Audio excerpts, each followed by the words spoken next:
আসসালামু আলাইকুম সবাইকে। প্রেম নামের অপবাদ গল্পের 50 নাম্বার ও শেষ পার্ট। তো বেশি কথা না বলে চলুন গল্প শুরু করা যাক। ক্যালেন্ডারের পাতা উল্টিয়ে যাচ্ছে এক এক করে কয়েকবার। 2023 সাল এক এক করে কয়েকবার পার করে আজ 2026 সালের ঘরে আসলো। মে মাসের শেষের দিকে চলছে। এখন এই গরমে বৃষ্টির হাত ছড়িতে জীবন পার করছে সবার। অলস সময় পার করে বেশিরভাগ ঋতু। মাস্টার্স পরীক্ষা শেষ করে এখন দিব্যি নিজের মতো বাড়িতে সময় কাটছে। এই অলস সময় ঋতুর সঙ্গী হলো উজ্জ্বল আর জেরিনের 2.5 বছরের দুটো ছানা। 2.5 বছর আগে দুটো যমজ বাচ্চার মা হলো জেরিন। বড়টা উসাইদা খান জায়ান, ভারী মিষ্টি কিন্তু স্বভাব তার চুপচাপ থাকা। কিন্তু অন্যটির স্বভাব সম্পূর্ণ আলাদা। জুনায়েদ খান সায়ান যেমন চঞ্চল তেমন দুষ্ট। এ দুটো মাটিয়ে রাখে খানবাড়িকে। একদিকে যেমন মাতিয়ে রাখে, অন্যদিকে তেমন হয়রান এদের পিছনে ছুটে। তারপর বলল, লিতুপি বতে আতো তেন, তোমার মন খারাপ লিতুপি? লিতু বলল, না বাবা। দুটোকে কুলে তুলে নিল। কিন্তু বরাবর মতো জায়ান চুপ করে বসে থাকলেও বসে নেই সায়ান। ঋতুর চুল নিয়ে তার যত গবেষণা, কখনো গুফের কাজে লাগে, কখনো আবার আঙ্গুল পিছিয়ে নতুন খেলা খেলে। সায়ান বলল, তোমাকে কি তা তো বকা দিতে? ঋতু বলল, না বাবা। সায়ান আবারও বলল, তুমি নাকি বাত্তাওনি? ঋতু বলল, আমি খেয়েছি পাখিরা, তোমরা খেয়েছো? দুজনে জোরে জোরে মাথা নাড়লো, মানে তারা খেয়েছে। ঋতু বলল, গুড বয়। ঋতু বলল, আরে তোরা এখানে? অবশ্যই, তোরা তো এখানেই থাকবি। বলে ভিতরে আসলো জেরিন। কাজের চাপের চেয়ে এই দুটো বাচ্চার চাপে মেয়েটার অবস্থা শেষ। সারাদিন দাদি আর ফুপু চাচা হলেও রাতে বাবা মা ছাড়া কিছুই জানে না। তারপর বলল, ঋতু তোমার মন খারাপ? ঋতু বলল, না ভাবি। জেরিন বলল, এমন মন মরা লাগছে কেন? ঋতু বলল, এমনি। জেরিন বলল, এ মা দেখি তোমার চোখের নিচে কালি পড়েছে। কি ব্যাপার ননদিনী, তুমি কি রাতে ঘুমাওনি? আমার দেবর তো নেই, তাহলে রাত জাগার কারণ কি? ঋতু কোনো কথা বললো না, চুপ করে থাকলো। জেরিন আবারও বলল, ওহো, তুমি কি সারা প্রেম করেছিলে জামাইয়ের সাথে? ঋতু বলল, আর প্রেম? বিয়ে হলো 4 বছর, প্রেম কাকে বলে জানিও না? জেরিন বলল, কেন কেন, বর কি আদর করে না? ঋতু বলল, ভার্সিটি থেকে ট্রেনিং এ গেল আজ 2 দিন, একবারও কল দিল না। জেরিন বলল, এই সুখে বুঝি ননদিনী আমার মন খারাপ? জেরিন বলল, আচ্ছা বাবা, ফায়েজ ভাই আসুক, খুব বড় শাস্তি হবে। আমাদের মেয়েকে প্রেমের সাগরে ভাসিয়ে দিয়ে কি করে পারলো কাজকে ভালোবাসতে? বলেই হাসলো জেরিন। ভাবির মজা নেওয়া দেখে ঠুট উল্টিয়ে নিল ঋতু। আর এদিকে পরীক্ষা শেষ হতে রুহান একটা প্রাইভেট কোম্পানিতে জব নিয়েছে। ঘরে বসে আর কতকাল বাপের হোটেলে খাবে? কিছুটা এক্সপিরিয়েন্সের দরকার আছে জীবনে। অভিজ্ঞতা ছাড়া কোনো ভালো পজিশনে জব পাওয়া তো হাতে চাঁদ পাওয়ার মতো। নাবিলার দিনকাল বেশ ভালোই কাটে। সপ্তাহে একদিন ভিডিও কল আর প্রতিদিন অডিও কলে চুটিয়ে প্রেম করছে ঋষির সাথে। যার সময় নাবিলা আসেনি এয়ারপোর্টে। এ নিয়ে ঋষির মন খারাপ হলেও কিছু করার ছিল না।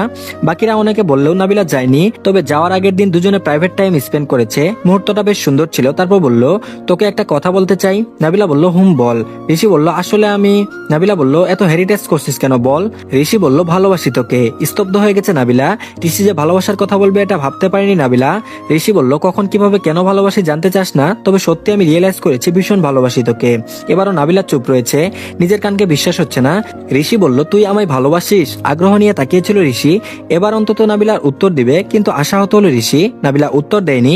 কিছু সময় নীরবতা থেকে ঋষি আবারও বলল, আমার জন্য অপেক্ষা করবি? প্লিজ অপেক্ষা করিস। আমি তোকে ভালোবাসি, তোকে বাঁচতে হবে না। আমার একার ভালোবাসায় আমাদের ছোট সংসারটা পূর্ণ হবে রে। নাবিলা কি বলবে? তার ভালোবাসার কথা কি বলবে? নিজের মধ্যে যে অনুভূতি উদ্ভব হয়েছে তা কি বলবে? গলা আটকে আসছে বারবার, শব্দ করার শক্তি নেই। তারপর বলল, আমি এয়ারপোর্টে যেতে পারবো না। ঋষি হয়তো এমন কিছুর জন্য প্রস্তুত ছিল না। ব্যথাতুর নয়নে তাকিয়ে রইল প্রেয়সীর দিকে। ঋষি বলল, কেন? নাবিলা বলল, প্রিয়জনকে চলে যাওয়া দেখার মতো শক্তি আর সাহস আমার নেই। আমি সত্যিই দুর্বল রে।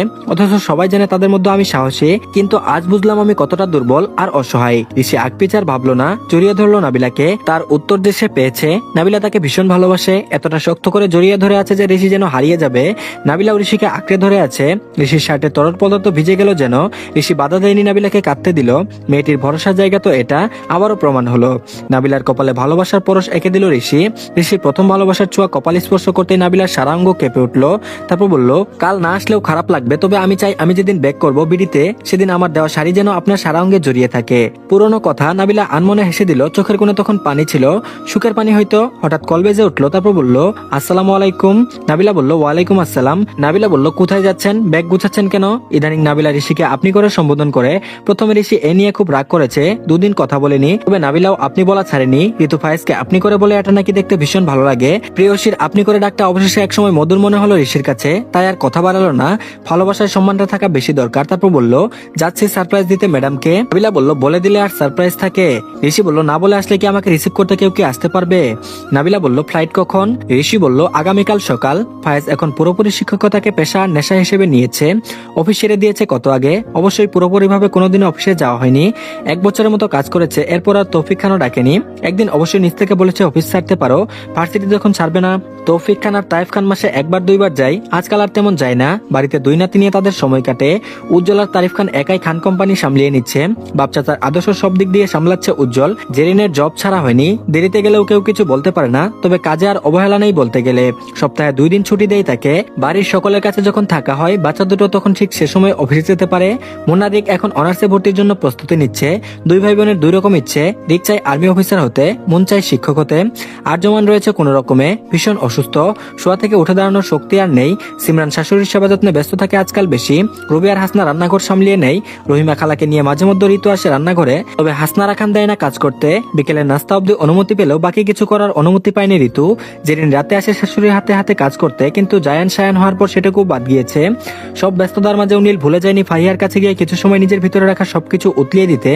আজও 5 বছর আগের মতো ভালোবাসা রয়ে গেছে। এমপি হওয়ার 1 বছর পর কতবার যে বললো বিয়ের জন্য, কিন্তু নীল রাজি হয়নি। কত মেয়ের প্রস্তাব যে নাকচ করলো তার হিসেবের বাহিরে।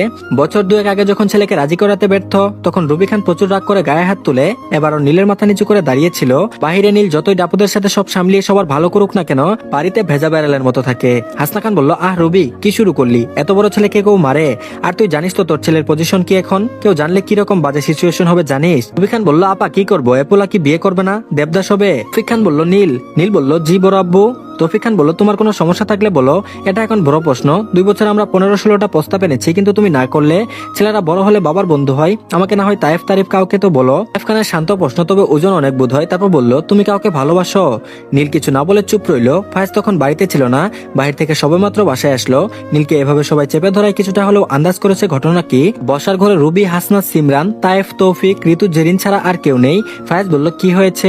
তৌফিক খান বলল, তোমার ভাইয়ের বিয়ের কথা চলছে। আর কত? ও কেন বিয়ে করতে রাজি না? বলবে কিছু আমাদের? তুমি তো সব জেনে একই বিদ্যাসাগর। তৌফিক খান আজও মাঝে মধ্যে ছেলেকে খুঁচা মারার সুযোগ পেলেও ছাড়ে না। ফায়েজ বলল, নীল অন্য কাউকে করবি বিয়ে? ফায়েজ উত্তর জানে তবুও জিজ্ঞেস করলো। নীল ভাইয়ের দিকে শুধু তাকিয়েছিল, তারপর বলল, মেজমা একটা কথা বলবো, এর চেয়ে সত্যি আর কিছু হয় না, তবে কোনোদিনও আফসোস রাখতে পারবে না। খান বলল, কি কথা বাবা? সবার চোখ তখন ফায়েজের দিকে। কি এমন সত্য বলবে যা শোনার পর আফসোস থাকবে না?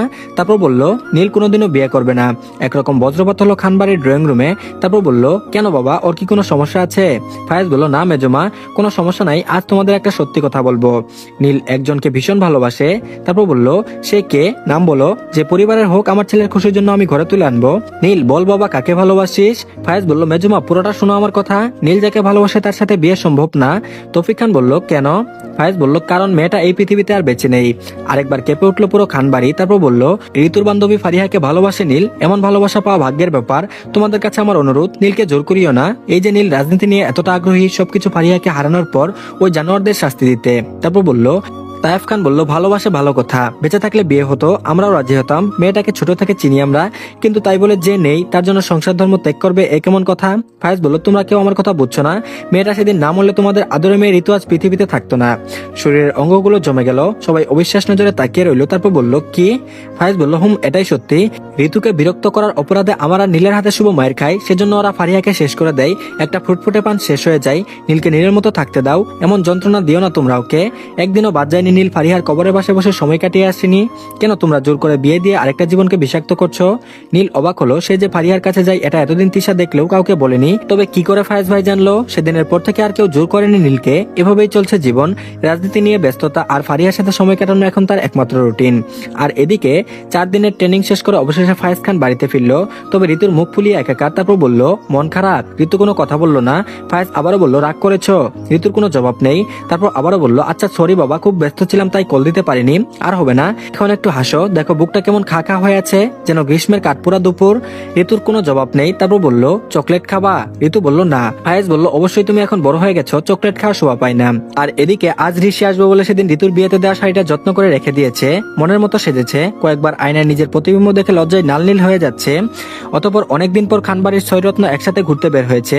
সবাই সময় পেলেও সময় পায় না নীল। আজ ফ্রি থাকায় ভাই বোনদের নিয়ে ঘুরতে বের হলো। শহর থেকে অনেক দূরে কোনো এক নিরিবিলি প্রকৃতির সৌন্দর্যের দিকে ড্রাইভ করছে নীল। ফ্রন্ট সিট ফাঁকা, সবাই খুনসুটিতে মেতে আছে। হুট করে নীল গেয়ে উঠলো, এক মুঠো স্বপ্ন চেয়ে হাত বাড়িয়েছিলাম, জীবন ছিল বড় বেরং, সুর হারিয়েছিলাম।